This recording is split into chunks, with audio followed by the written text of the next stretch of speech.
So thanks for the introduction. Yeah, my name is Marchi. I am Control Chaos, and I'm excited to be here today. Just before I start, this is the first workshop I've done, so I'm kind of jumping in the deep end, but I look forward to getting through all of this with you.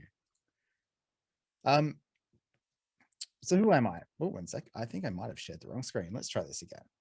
We are going to share this one. Hey, that's better. So my name is Marchi. I also go under the handle of Controlled Chaos online. I have a background in 3D modeling and animation.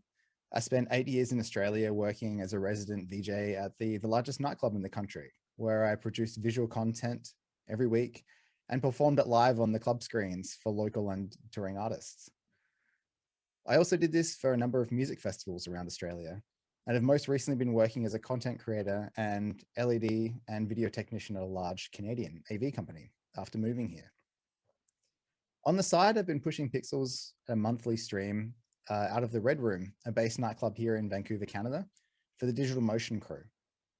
I spend pretty much every free moment of my time experimenting and noodling around in Notch to try and find new ways to use it in my work. And I can confidently say that my life would have been so much easier if we had access to Notch 10 years ago. So what have I learned on this journey that I can share with you today?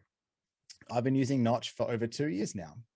And during the COVID times, I've been working with a local crew on a live stream where visuals are more important than ever, as people can no longer feel the bass in nightclubs and are tuning in on their screens at home. Notch has become mission critical for me to add camera effects and to quickly turn around large amounts of visuals for the numerous artists that we host each week. I also use Notch for non-real-time content. The pure speed at which I can render out high quality visuals without waiting a month for rendering is extremely game-changing. In the last year, where I mysteriously had a bunch of free time on my hands, I started an Instagram series called Know Your Nodes, which visually demonstrates the function of various different nodes inside of Notch using a visual representation of the actual node image.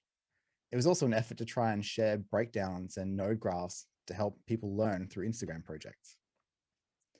I'm still finding new nodes in the software to this day, and I want to keep sharing what I learn with the community. So if nothing catches fire today, I'm looking forward to doing more tutorials and workshops in the future. So what does IMAG mean? So IMAG stands for image magnification. And IMAG screens are usually found at concerts and events, so the attendees can see the talent clearly, no matter where they are. They're normally either to the sides or above the main stage, and they don't have to always be plain boring camera feeds. And this is where Notch comes in. With the power of real-time graphics, we can now augment our screens with imagery and effects that tie the camera work into the theme of the stage. Here are some examples that may or may not have been stolen from the www.notch.1 website. Here you can see a variety of different visual styles with different amounts of image manipulation for some of the world's biggest touring acts. You can greatly impact the mood of the performance by how you display an artist to the crowd. Curated IMAG looks are an additional layer in the production design toolbox, along with lighting, audio, and pre-rendered video that accompany all large shows these days. So what's the plan for today? We're going to be building 2 IMAG looks, which coincidentally have been in the background of these slides the whole time. Surprise. We're going to be building these from the ground up over the next 2.5 hours, and you've been provided all of the files required to follow along. Once we've created these 2 looks, we'll talk about optimization and how to prepare these effects for export to standalone and media server ready Notch blocks. Our remaining time will go to additional tips and tricks and questions and answers. So please make sure to submit any questions as they come up. Alrighty, so let's get started. I'm just going to jump across to my Notch scene here.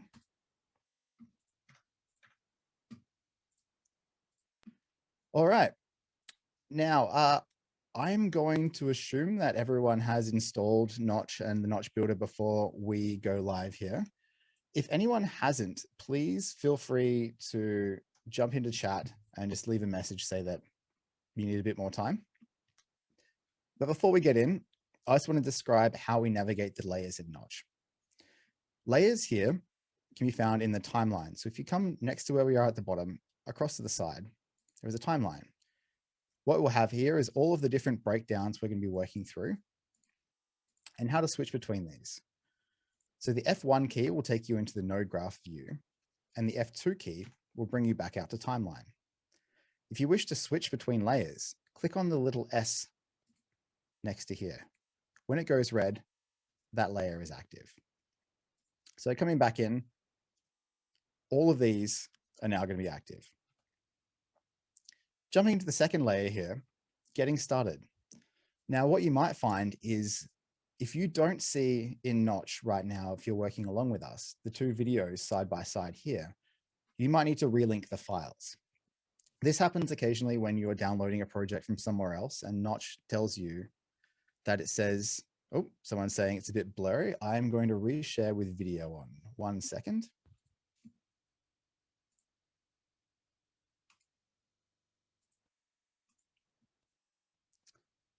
Okay, let me know if that's a little bit clearer.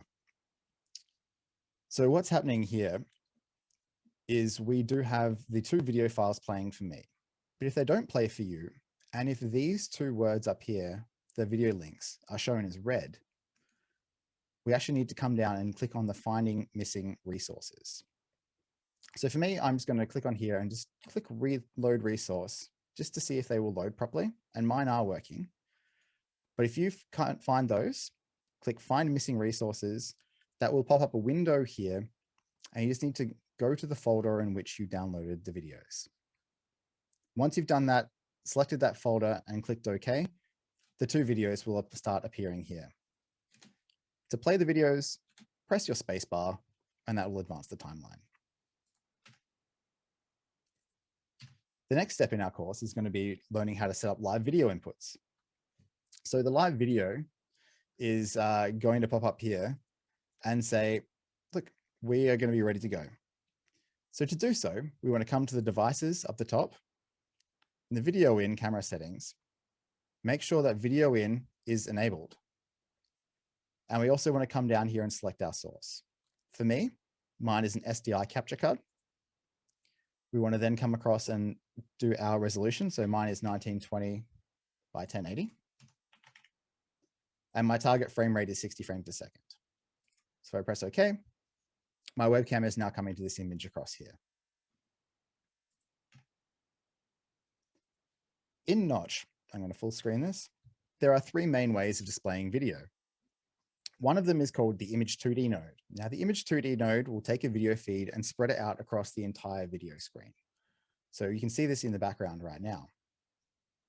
The second one is the image plane, which is a quad if you're used to Touch Designer. It exists in the 3D world space, but it is not affected by lighting or shadows. The third option, which we'll be using today, is the geometry material, which is the texture of the video, which is applied to a 3D object. This exists in texture space, but the object exists in 3D space. For an example here, I'm going to move my camera around by pressing the 5 key on the keyboard to enter the orbit camera, and then holding down Alt and clicking and dragging around. As I move the camera, you can clearly see that the image 2D does not move, but the image plane and the geometry material definitely do. Pressing the 0 key will take us back to the defined camera. Oh, let me move that across.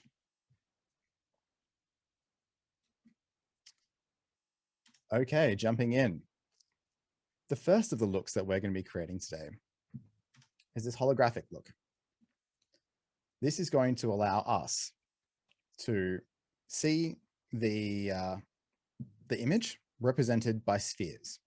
The brighter part of the image will be brought forward and the darker part of the image will be pushed backwards. We're also colorizing these, so the closer they are to a camera, the brighter they appear. So if we want to jump into this layer here, hologram complete, and press our F1 key, or press the node graph up the top here, this is how they're generally structured. What we have are two video end sources. One comes from the pre-rendered video, one comes from a live video. They run into a video switcher. That video then runs into what we call a clone to image, which will take the image and create a bunch of different instanced objects based on that image. Those instanced objects for us are spheres. The image effector here will take the image coming in and apply here a Z depth separation. So this is the operator that pushes those spheres in Z space. And down the bottom here again, we have a color correction, which is what's changing the color from the original image color to the red we have. Finally, we have a lot of post effects nodes. Now these, when turned off, add the glow, some slight blurring, and some chromatic fringing around the edges. So what I'm going to do is come back across to our timeline, jump into the blank, and we're going to start building this from scratch.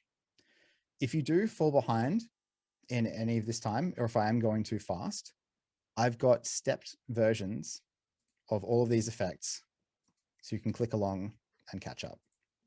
So if everyone wants to jump into the hologram blank and enter the node graph, and we'll start from here. So the first thing we're going to need is a video loader. We can do that by just dragging in the video from our resources at the top, or we can come across to the nodes list and type video loader and drag that in. The video loader has an option here under video where you can pick which source is coming in. Currently, we're going to choose base. We can't actually see what's happening right now because there's no way of displaying it to the output. So we want to put in an image 2D node.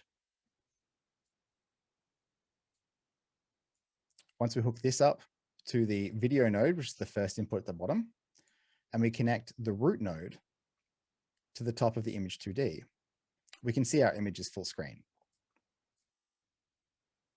This is the first step, but because we will be adding a bunch of effects and post effects to this image, there are a few other nodes we're going to be adding into the chain. One of them will be a video null. Now, video null acts very similar to how the Touch Designer top nulls would work. You feed it in, and you take the output out and send it back through. But what this will allow us to do is put a bunch of post effects here and have them only affect at this level. One of the post effects I really like using is called threshold.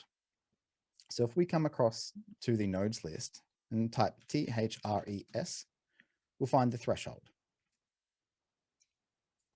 This is also found inside the post effects and stylization. This threshold here, we are going to connect up to the video null. Right now, we can see it's immediately taking effect. It's a little harsh, so we want to drop that blend mode down a little bit. What it's going to do first is give us just a light, bright image wherever there's a lighter part of the color. Adding something else in, we might say we want to add a little bit of distortion. So let's come in and say pixel sorting glitches. We're going to drag this in.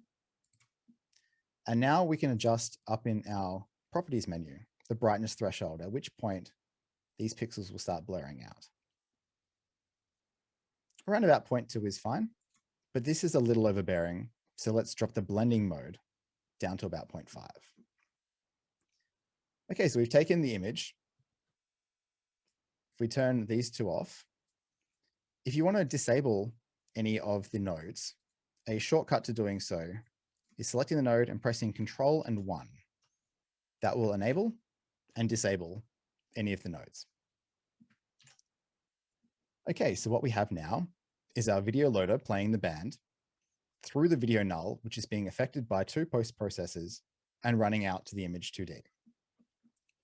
But what if we wanted to switch between a video source and our camera, like our webcam? So we want to come across here and type video in.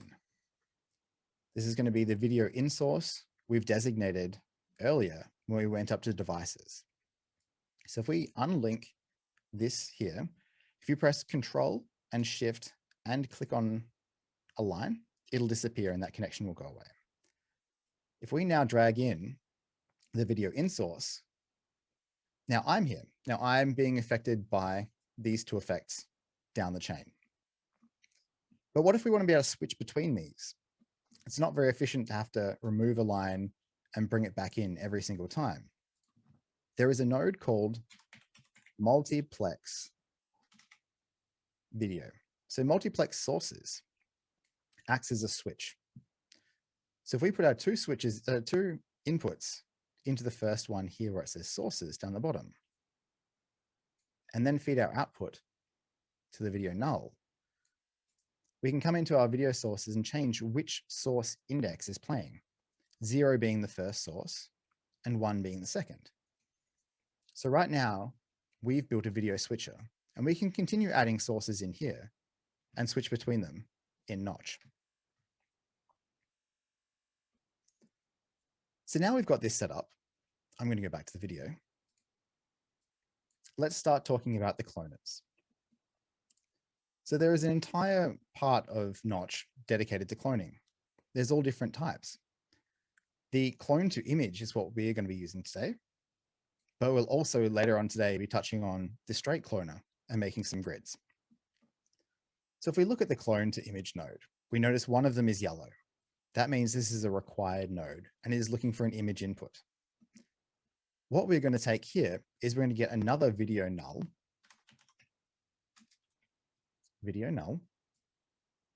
place this in line,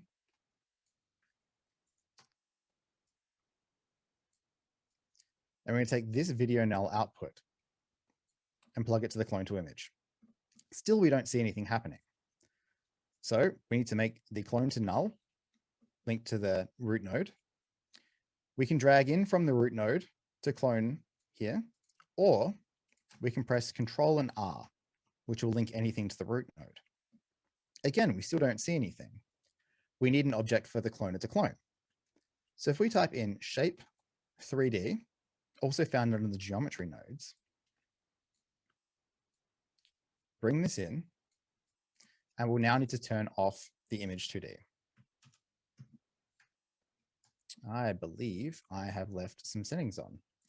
What I'm also missing right now is a light. So if we come in here, which would have been very useful at the start, we want to go to our lighting and we want to drag in an ambient light, connect that to the root node. And now we can slowly see that we are getting some clones. So if we press the 5 key to go enter our orbit view, we can see that we have a square array of clones, but it doesn't respect the output of the screen and the aspect ratio. To fix this, we can come into the clone to image node and then come down a bit further to the scale, which is up here, sorry. And we know that there's a 16:9 screen. So we can do a little bit of math here, 16 divided by 9, and now our screen is scaled wide. However, we want to try and fill this screen with clones. So if we can come in here and go camera, bring in a camera node, link that to the root node, and then press the 0 key, which is our active camera. Now, don't worry if your screen goes black. The camera does exist. It is just appearing in the middle of your node graph. If you move the camera backwards in Z space, you'll find it slowly starting to fill the area. So what we found is if the camera is zoomed at 3.2, to fill the screen, we go minus 3.2, and here we go. Our camera now fills the screen. What we're finding, however, though, is these dots are no longer circles. They're now stretched as ovals. We can fix this by coming into our shape 3D sphere and making this a little bit larger. So before we made it 16 divided by 9 to make the image wider. Now in the scale Y, we can go 9 divided by 16. Oh, disregard. 16 divided by 9. Like that. So now we have our circles back. So what we have here, again, pressing 5 to enter the orbit view, is we have a flat plane of spheres that are all evenly lit that are being cloned from that image. Pressing the 0 key to return to the camera. Now let's add a few more of these clones. I found the magic number to be 360 by 180. We can come into these clones here and we can select all of these in scale, or we can come up here to select uniform scale at the top of the screen or the Y key. Clicking on this, then clicking and dragging in the screen will allow us to scale up and scale down these images, these clones. So right now we have 360 clones wide and 180 clones high. They're still not doing anything. What we need to add here under our clones options is our effectors. Now this is actually going to have a black and blue checkers come in and out as a question. Is this because I'm opening it in a learning instance? Yes. So if you're learning, opening things in a learning option and you have something exported as a full screen, or if you're pressing F9, there will be a visual watermark that does come up on the screen. That is just due to the trial and the learning edition. The base and the base pro licenses do not have that restriction. It doesn't affect your ability to place nodes, but it is just there to prevent you from using it in commercial products. So jumping back in here in effectors, what we're going to want to use is the image effector. We're going to drag that in.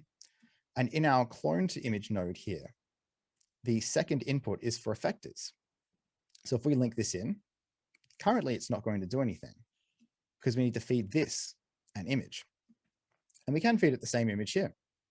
So if we come into a video null, drag it in, and oops, sorry, this is where it's actually going to get interesting. So we actually want to create a second video null.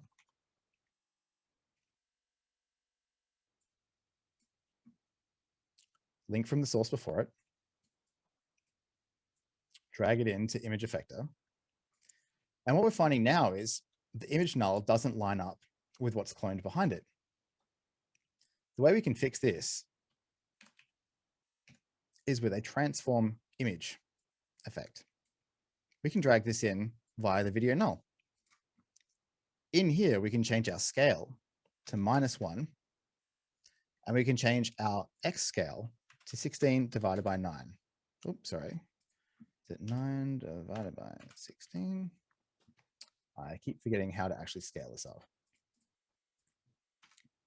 Let me tweak this. Sorry, I'm not running off my notes at the moment, as my machine actually had a failed water pump earlier. So I am trying to get things going. I believe is actually in our, here we go, sorry. If you change the 16 divided by 9 in the image effector, and then across in our transform image, we set the scale to -1. Okay, sorry for that little derailment. What we have now is an image effector that's reading the same image as the image coming into the clone. And what we can do is come down to where the effective transform is and say we want to affect where the position Z is. So if we make this a little bit more subtle, we are now pushing those spheres forward based on the brightness of the color. Again, we press the 5 key to enter the orbit view, and we can see this effect far more clearly. All right, so pressing back into 0. Now this is kind of okay, but it's very static. What if we wanted to add some sort of noise that brings them forward and back? Now this is where we come into the modifiers tab. Now the modifiers are kind of like your chops inside of Touch Designer. So you have maths, you have some LFOs. The one we're going to be using here is the math modifier. So bring in the math modifier, and you'll see immediately in the properties panel that it's coming up as a sine wave. Now, we don't want that for our particular use. We want to click on the math function up here and select Perlin noise. Now, that's a lot more random. Now, we could link this straight in, but we want to add another node in between, and that is our range remap. So we take the output from our math into our range remap. In our math modifier here, we see that our Perlin noise is going between 1 and -1. So if we come into our range remap, we can say from -1 to 1, we are now getting a 0 to 1 output. Now, how do we link this into the image effector? By selecting the image effector here, we can actually drag from the output of this range remap onto the value here. And now this will go yellow saying we've linked it in. So right now, I can come into the image effector, click on it, reset the value to 0. And now it's pushing the wrong direction. It's actually pushing in 1 away from the camera, which is not what we want. Coming back into our range remap, we can change this to a -1. So now, when we get a high value of 1, it's actually going to push those pixels towards us. That's the first part. The other thing we can do, and not only do about position, is we can change scale. So in the version that we have here in our complete, we actually have these pixels coming and getting larger as they come towards the camera. How do we do that? So we come back into the project file we're working on, go back into our image effector, and we can adjust the scale. So we want to go to our uniform scale here, click that on, and we want to slowly bring this up so that the pixels become whole the further out they get. So about 0.025 should be about okay. Maybe a bit smaller, 0.01. 0.01? All right, just have a bit of a play around until you find where they sort of line up. I'm also going to give this a little bit more ramp. So if you hold down the Alt key, you can drag a value past its slider. So let's push this out a little bit further. Okay, so our brightness is now pushing these spheres forward. It's now taking the image, driving their position and their scale, as well as retaining their color values. So the next step here is we want to recolorize this effect. So we're going to come back in to our cloner tools, go back into our effectors, and we're going to change the color ramp effector. As before, we want to link this into the effectors input. And this won't do anything at the moment because it requires a color ramp. If we come across to our nodes and type color, C-O-L-O-U-R, it is the British way of spelling it, color ramp, and drag this in. If we link this color ramp, this is another good thing about Notch. If you're clicking on an output and going to drag, it'll highlight in white all of the various options that are designed for that input. So right now, it's made everything white. That is because the two options we have here are white and white. If we were to change the red, we will find that the space is not actually changing color in Z, it's changing color in X space. Why is that? If we come into our color ramp and look at our source channel, it's actually looking for the position in X. We want to change that to be position in Z.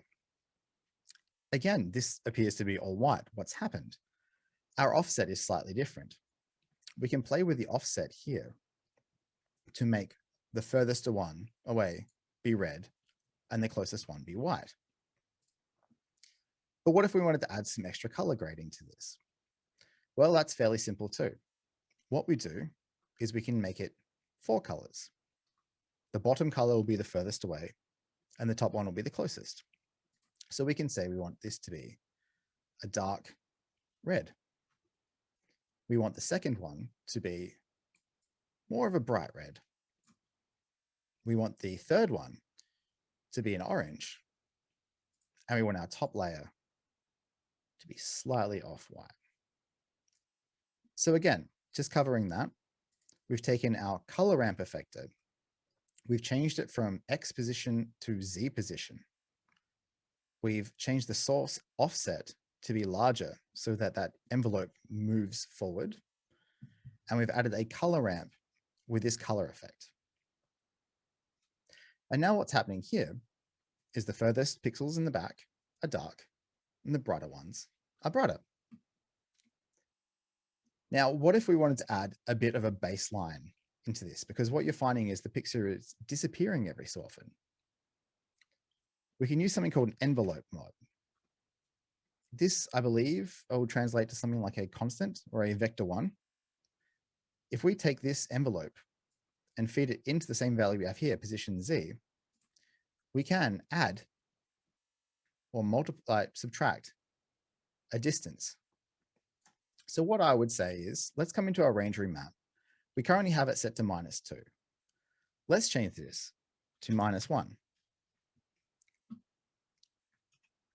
And that's not going to go too much further forward.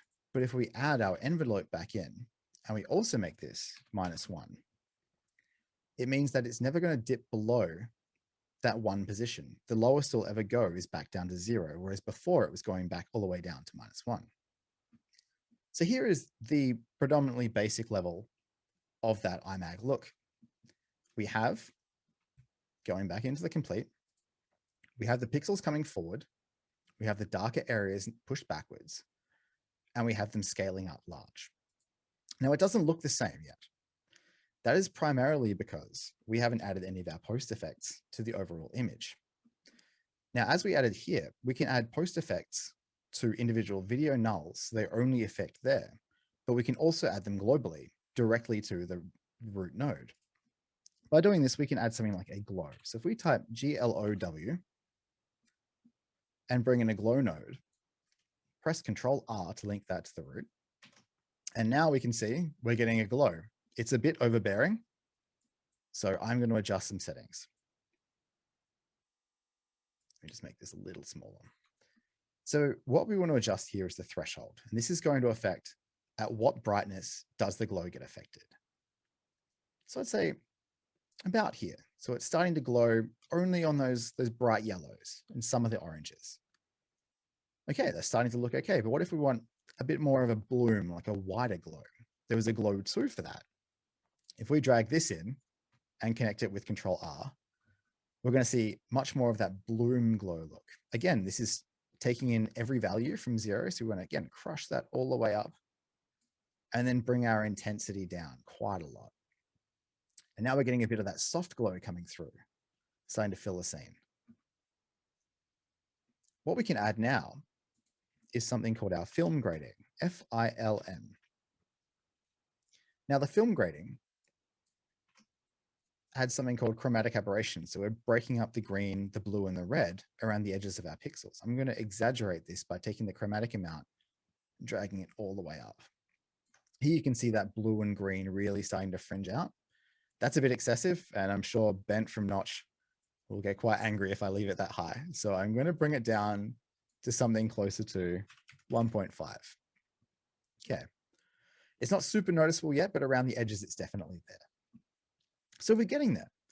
We now have a look that's fairly close to where we were with the hologram, but we haven't touched on how to make this circle look.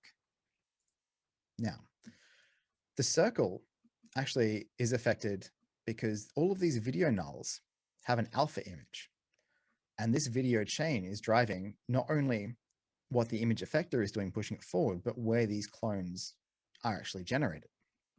So if we come in and go to our generators section, which is here, we can scroll down and go to gradient.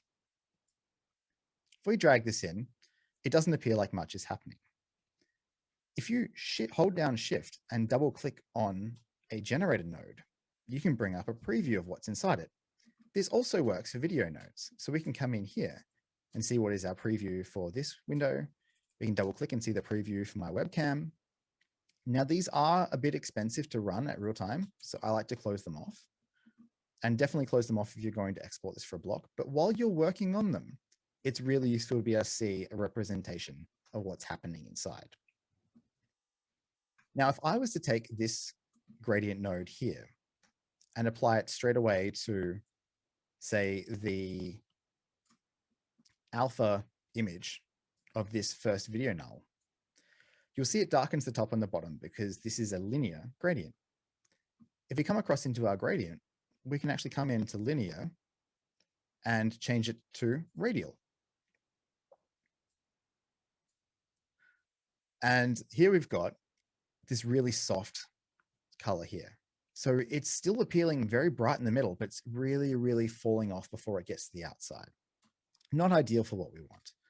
We really want to come in here and adjust the inner range. And as we do this, you notice that that inner glow is much brighter. What we're also finding is this is not coming across as a circle, it's coming across as an oval shape. And this is because our resolution for our gradient is set to 256 by 256, and our resolution of our main screen is 1920 by 1080. So if we change that into here, 1920 by 1080, we now get a full circle coming across here.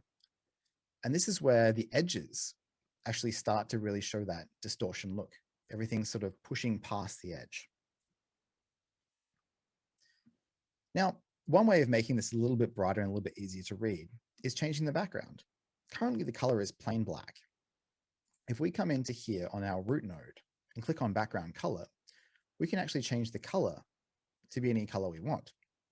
Now, while that's quite excessive, if we go to red and make it just a subtle dark red, it just ties that look in a lot more. Another way of dealing with this is if we were to say, all right, we want to add a solid image behind. Because if we were to export this out and run this as a notch block, we may want to have this running as an alpha channel on top of something else. If we were to ever run alpha channels, back in our root node, we can change this from solid to blend with alpha channel. Now, if we view our alpha channel right now, we see all of these spheres are currently still generated. What we can do in our clone to image over here is we can say, all right, we can actually cull the brightness of the background. Now, right now, if we just make it ever so slightly, because that background is considered dark and black because of our gradient, it's not going to spawn any spheres there. So again, we're coming into our clone to image. We're viewing this over here. So coming back to the start, root, we've changed our composite blend mode to blend with alpha. We've checked on the view alpha node just as a temporary thing. We're coming back across to our clone to image, and underneath, if you scroll down to brightness channel mode, underneath that brightness threshold, we're just bumping that up ever so slightly. And anywhere there is black before, there is now clear.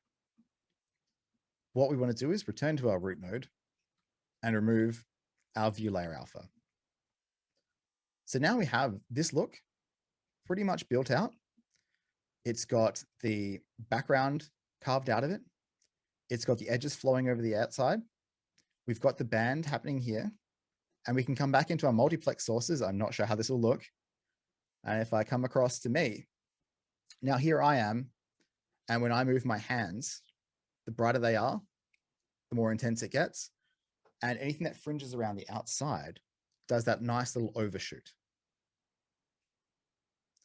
So you might say my camera feed here is actually not very bright.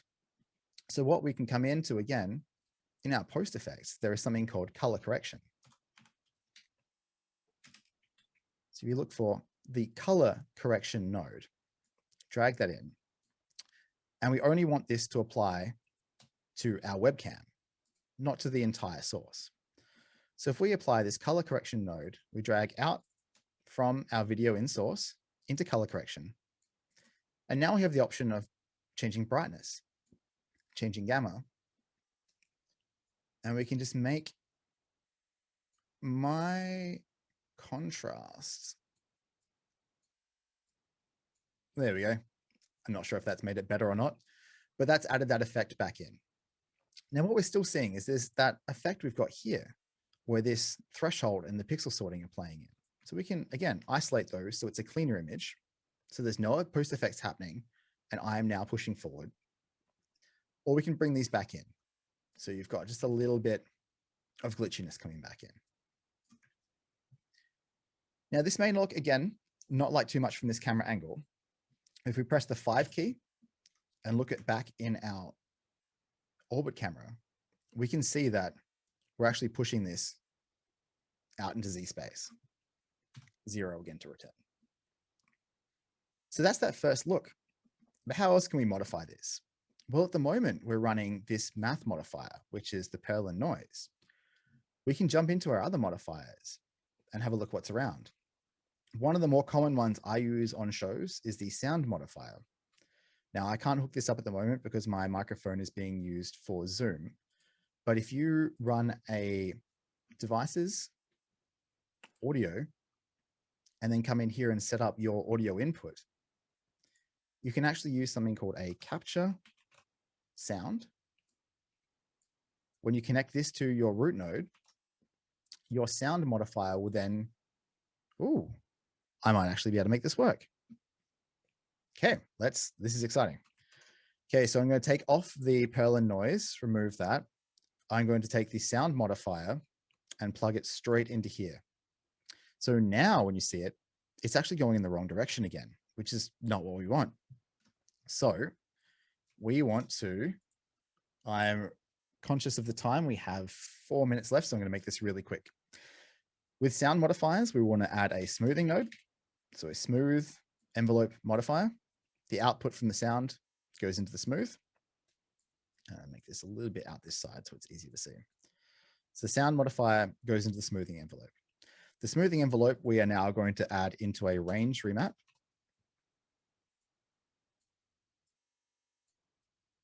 Oh, out like there. We're going to take in here in the range remap, the 0 to 1 is fine, but we want to go from 0 to -1. Because remember, we want to push those pixels towards the camera, which is the minus direction for Z. Now, when we take this range remap and plug it into the Z position, whenever I talk, we may want to make the thing a lot less smooth. So the attack values here are currently 0.5 and 0.5. We're going to set those to 10 and 10. And now when I talk or make any noise, you can see these pixels jump forward. We can make this a bit more intense by exaggerating this in the look here. So now if you've got something like a music or a beat, we're starting to get this effect coming in. So if you're playing along to the music and you're cutting between the sources, say you've got one camera that's coming in from the band and they're coming along and there's maybe a kick drum coming in, you can jump between the different band members. So let's maybe change this from the bass to the band, and there the audio is still controlling that. So I hope this has been useful for the first session. We're going to be jumping in after this. It's probably going to be going a little bit faster. That's quite aggressive. I'm just going to turn this back off. After this session, after the break coming in, we're going to be diving into the TV's look. And that TV's look here as a preview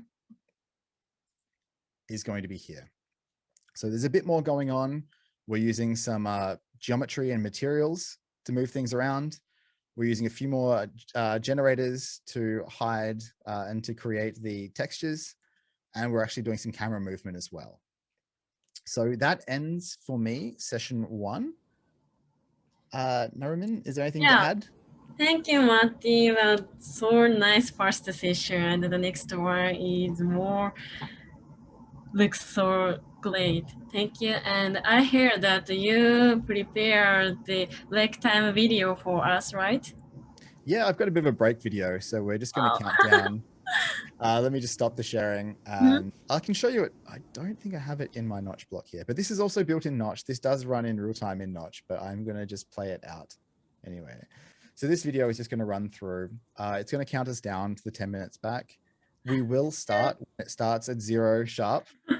So look forward to seeing you back in 10 minutes time. Okay, thank you. Thanks to you. The TDSW workshop turns like the festival. Thank you so much. Okay, so see you 10 minutes later. Take a break, please. See you soon. See you soon.